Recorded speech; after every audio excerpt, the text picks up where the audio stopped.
The ketogenic diet is a high-fat, adequate protein, low-carbohydrate diet that in medicine is used primarily to treat difficult-to-control refractory epilepsy in children. The diet forces the body to burn fats rather than carbohydrates. Normally, the carbohydrates contained in food are converted into glucose, which is then transported around the body and is particularly important in fueling brain function. However, if there is very little carbohydrate in the diet, the liver converts fat into fatty acids and ketone bodies. The ketone bodies pass into the brain and replace glucose as an energy source.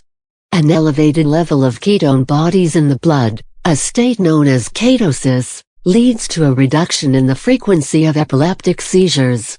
The original therapeutic diet for pediatric epilepsy provides just enough protein for body growth and repair, and sufficient calories to maintain the correct weight for age and height. This classic ketogenic diet contains a 4:1 ratio by weight of fat to combined protein and carbohydrate. This is achieved by excluding high-carbohydrate foods such as starchy fruits and vegetables, bread, pasta, grains and sugar, while increasing the consumption of foods high in fat such as nuts, cream and butter. Most dietary fat is made of molecules called long-chain triglycerides (LCTS). However, medium-chain triglycerides (MCTs), made from fatty acids with shorter carbon chains than LCTS, are more ketogenic. A variant of the classic diet known as the MCT ketogenic diet uses a form of coconut oil, which is rich in MCTs, to provide around half the calories. As less overall fat is needed in this variant of the diet, a greater proportion of carbohydrate and protein can be consumed, allowing a greater variety of food choices. The classic therapeutic ketogenic diet was developed for treatment of pediatric epilepsy in the 1920s and was widely used into the next decade, but its popularity waned with the introduction of effective anticonvulsant drugs. In the mid-1990s, Hollywood producer Jim Abrahams, whose son's severe epilepsy was effectively controlled by the diet, created the Charlie Foundation to promote it. Publicity included an appearance on NBC's Dateline program and First Do No Harm, 1997, a made-for television film starring Meryl Streep.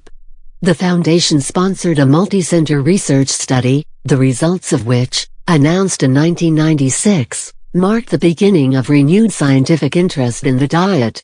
Almost half of children and young people with epilepsy who have tried some form of this diet saw the number of seizures drop by at least half, and the effect persists even after discontinuing the diet.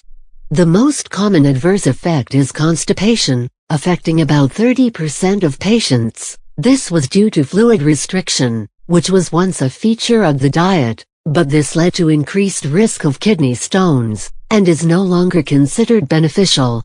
There is some evidence that adults with epilepsy may benefit from the diet, and that a less strict regimen, such as a modified Atkins diet, is similarly effective. Clinical trials and studies in animal models, including C. elegans, suggest that ketogenic diets provide neuroprotective and disease-modifying benefits for a number of adult neurodegenerative disorders. As of 2012, there is limited clinical trial data in these areas, and, outside of pediatric epilepsy, use of the ketogenic diet remains at the research stage.